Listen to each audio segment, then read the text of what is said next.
Hello and welcome to Denver's real estate podcast, the Denver Homes Market Report. This weekly podcast is brought to you by www.denverhomesmarket.com. And this is your local realtor, Ricky.schoonover of Mode Denver Real Estate. I thank you for tuning in each week.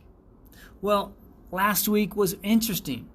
And I won't bore you with all the fine details, but basically, the housing inventory is at historic lows, and the prices are rising well beyond what makes for a healthy market.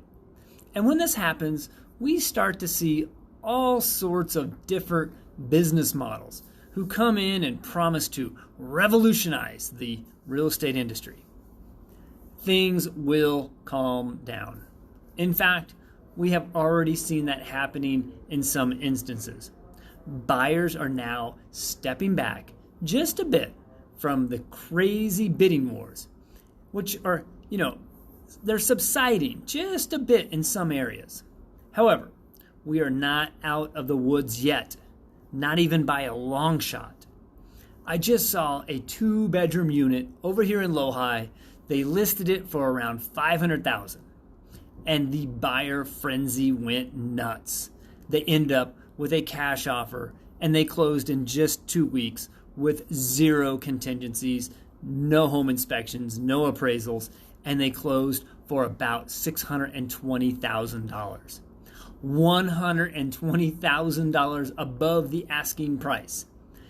Now, obviously, this was cash. I mean, it's really hard for most of us to compete with that kind of offer. All right, so, last May of 2020 was a fairly slow year, at least compared to May of 2021. But this year has been crazy busy. Everyone is talking housing prices, housing shortages, and not just here in Denver metro area, but throughout the nation. It's kind of crazy. I mean, how does that even happen? Well, part of it is, from 2010 up until about 2000, maybe 13, 14, we weren't building any houses. There were 3 or 4, maybe even 5 years there where all the developers got scared and kind of went away from the housing bust that happened in 2008 through 10. So we were already a little bit behind the 8 ball there. And then I also think a big part of it comes from the fact that during this pandemic, and with so many people realizing they can do 90% of their jobs from a remote location, some areas are really experiencing this growth. And, there must be enough different areas people are moving from that it doesn't really affect them too much. I met with a client of ours here at Mode Denver Real Estate just last week. He works in a renewable energy, and his company is based out of Raleigh, North Carolina. However, since most of his work is now remote, he and his family want to live closer to the mountains, so they are here in Denver buying a house. I don't think Raleigh is experiencing some mass exodus, but it makes you realize the systems at play, which are creating these more than usual demands, at least for certain areas around the country. So how long will this last? Well, it's hard to say, but we keep hearing about inflation and the prices of things like lumber going up and even labor. The conversations around a minimum wage has been going on for a long time. I remember a candidate saying the wage should be at least $15 an hour. Heck, the gas stations here in Denver, I see signs posted. They already pay $15 an hour, and that's just to start. Now, I know the minimum wage debate is a contentious one, and it tends to get really political. And then, if you listen to my show, you know I try to stay out of the political arena as much as I possibly can. So we'll leave that debate for someone else who is better equipped to toss around those ideas. Bottom line, where I was going with this is that once the feds start raising the interest rates, and in fact, the rates have already started creeping up, The rates were below 3% just a few months back, and now they're above 3% and headed higher. As that happens, it does start a domino effect, where as the rates go up, it starts to make the bond market a bit more attractive, and most people start investing in them. And it's kind of a double-edged sword. As the feds raise the rates, they become more attractive, and then the investment into those rates also increases. We are talking the 10-year Treasury bonds here. As more people buy them up, the rates will then go up further. So that's why even when the feds only raise the rates a few basis points, all of a sudden your mortgage rate go from, say, 3.25% to 3.5%, and then quickly to 3.75%. You would be surprised at just what 1 point in interest on your mortgage interest rate, just 1%, makes on your monthly payment. So just to point that out, let's do some quick interest-only math here. Let's say on a $500,000 loan at 3%, that monthly interest-only payment is $1,250.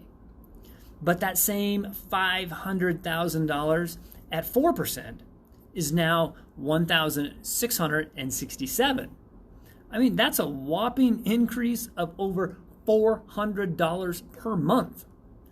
So just imagine, folks that locked in their rates just a few months back at 3% or even a little below 3%, then when the rates hit 4%, the folks that are buying at that same time, the same priced home, then the cost of them will be $400 more per month, just in the interest that they are paying to the lender.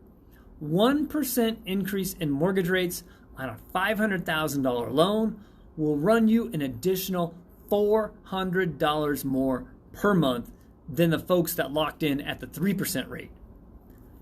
I'm not even talking about the cost of real estate and how the people who bought their homes a few months back and locked in their rates around 3% and the type of home that they were able to buy. I'm thinking of one of my clients who bought a house in Lakewood. This was a beautiful, split level 1950s style ranch. This home was on a nice sized lot right off there off of Kipling in Kentucky. The home had been completely remodeled. The yard was large and that needed some love, but the house inside, and it had been completely remodeled. Fresh paint, new floors, new kitchen, new appliances, newer windows, 2-car garage. All they had to do was move in. The home was right around $500,000. They very well may have timed the market to near perfection, as their rate was right around 3%.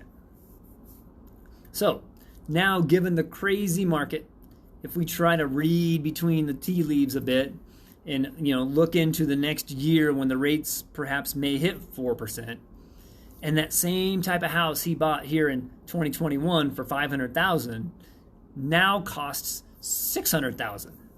And then you couple that with the fact that interest rates will be presumably closer to 4%. It's just a matter of economics 101. There will be less qualified buyers in the pool competing for that particular type of house. So their house just a year from now, for a new buyer, between the appreciating cost and the increase in the interest rates, their payments may be a full $500 or maybe even $600 more dollars per month for the same caliber of house which had sold a year ago, $100,000 ago, and just 1% interest rate point ago. Now, please, do not take all that above scenario to the bank. I do not make predictions on the real estate market. I have been a realtor dating back to 2003. I have over 18 years experience in real estate. And if there's one thing, just one thing I have learned through the ups and the downs of the market, never try to predict what's going to happen. You just never know. And when you think you know, and then you go off spouting your mouth to your clients or consumers in general, you're likely going to put your foot in your mouth at some point. I simply bring this up as one of hundreds of possible scenarios. We do not have a crystal ball, and I do not recommend anyone buying real estate based on short-term market conditions or, worse yet, speculations. Just don't do it. I have already seen too much of that this past year. And as a realtor, is it fun to have lots of business and a bunch of people out there who think the sky is falling and an equal amount of people who are out there thinking the markets are going to skyrocket? And so they all want to buy. Sure, it's good for my business on the short term. However, it's not good for the majority of people who are simply trying to make a solid investment to help themselves and their family by providing a roof over their heads and a place for them to sleep and a place they feel like they belong in the world.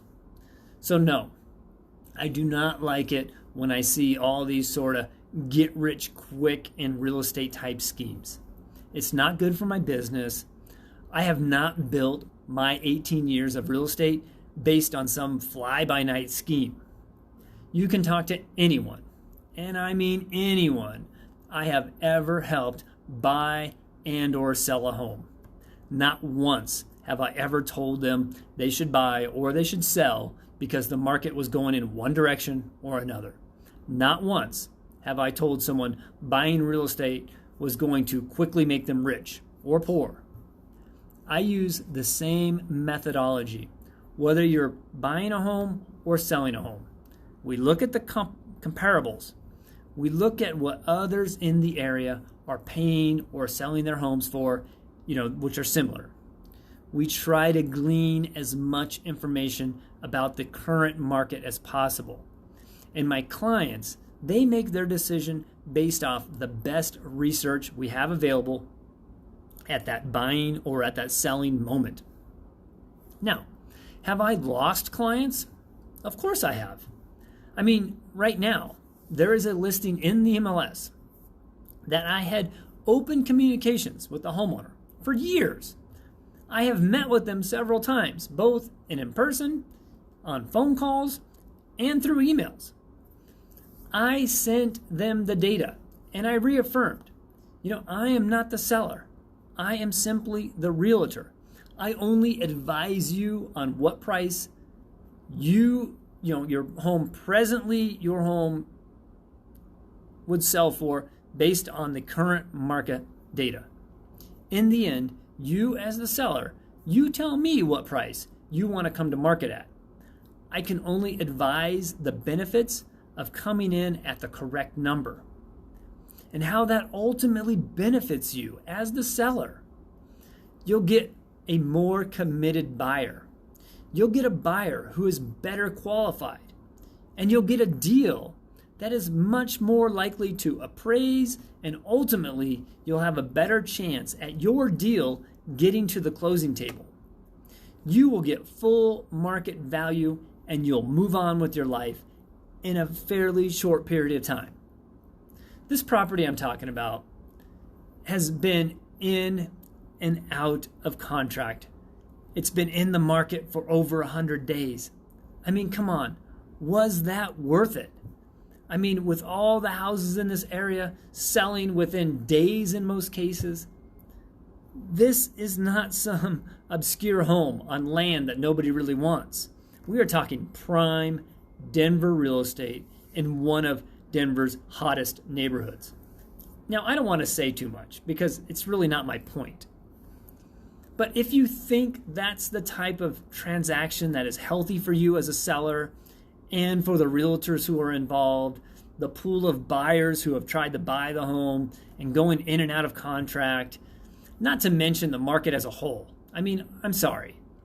I'm more than happy to pass and work with my clients who are living in our current reality and who are honestly selling their homes or their properties to move on to the next chapter of their lives.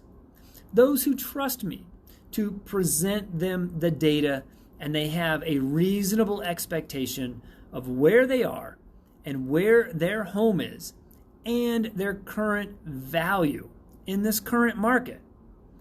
There is a great quote I read recently. The market never lies. The market can often change its mind, but the market never lies. Now, what this says to me is you need to trust the data. You need to have a realtor in your corner who knows what the current market conditions are, where your competition is. I mean, all of us have internet access. We can all pretty much see all the homes which have sold recently. This goes for buyers. It also goes for sellers. You do not need a realtor like me to tell you what your neighbor's house recently sold for. You have that information right there at your fingertips. There is more transparency in pricing today as there has ever been. There is much more to my job than just the data. Data takes time to accumulate and to be able to tell you the full story. But if you have a realtor who can read that data, someone who knows the insides of the market, when a house is under contract or it's pending, you may only know what it was listed for. You need a realtor who knows how to read in between the lines, who knows the business and can guide you on, that yes, the home was listed at $500,000, but it was only on the market for 3 days. They had tons of showings lined up in the MLS, and they had multiple offers come in within 24 hours. And that $500,000 home likely went to contract at a much higher price. Now, you cannot wait a month and until the home sells and for the deed to be recorded in order to become public record, and then that shows up on the national consumer sites. By that time, you are way too late to the party, and that data is now less accurate and outdated. Okay. I know today's podcast got a bit intense. I'm blaming it on the heat. So here we are. And geez, the summer is upon us. I mean, I think we hit 99 degrees today. It's a bit of a scorcher. Our AC system cannot even keep up. We are basically running fans in each room to at least push the hot air around. I hope you are all doing whatever you can to stay cool. Please tune in next week. I try my best to get my podcast out by 5 p.m. each Thursday. This week it didn't happen, but I do get it out each week. I hope you enjoy the weekly show. I sure enjoy putting it on for you. This is once again Ricky Schoonover of Mode Denver Real Estate. My phone number here, 720-688-5110. Give me a call if you're thinking of buying or selling your home. I would love to chat with you about it. Have a great week, and I'll see you next week.